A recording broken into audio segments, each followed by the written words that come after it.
A red LED, that is light emitting diode, emits light at 0.1 watt uniformly around it. The amplitude of the electric field of the light at distance of 1 meter from the diode is.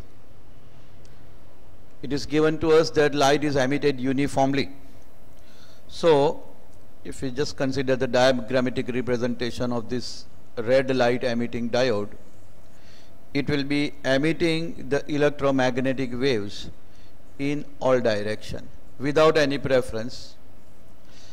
Let us consider a point located at distance of 1 meter, let us denote that by R, from this light emitting diode. Now entire energy which is emitted by this light emitting diode will be lying on this imaginary sphere surrounding this diode of radius R. So entire energy will be received by this imaginary sphere. Now we want to find out that what will be the value of electric field at this point. So for that we have to write the intensity that is going to reach at that particular point, and we know that intensity I is equal to energy by area into time. Now energy by time is nothing but it is equal to power. So power upon area on which the intensity is being incident, area of sphere.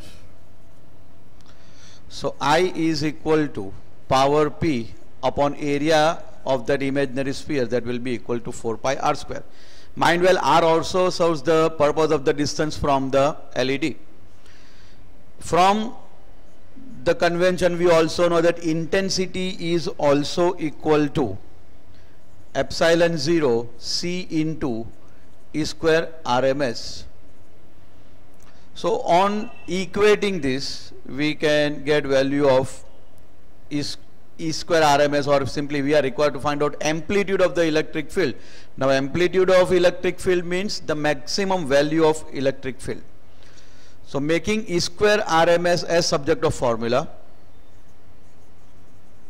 we get P upon 4 pi epsilon 0 into 1 by CR square. Now ERMS is equal to amplitude by root 2.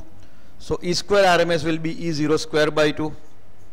E0 square by 2, 2 being taken on the right hand side, so we get 2p upon 4 pi epsilon 0 to 1 by C R square. Now we will put up the values. So we get E0 square is equal to 2, power is given to us as 0.1. 1 upon 4 pi epsilon 0 is nothing but 9 into 10 raised to 9 divided by 3 into 10 raised to 8 into distance R is given to us as 1. On solving, we can say this 3 into 3 will become equal to 9, 3 into 2 will become equal to 6. So on solving we get E0 is equal to square root of 6 volt per meter, which comes out to be 2.45 volt per meter. Correct option in this case is option A.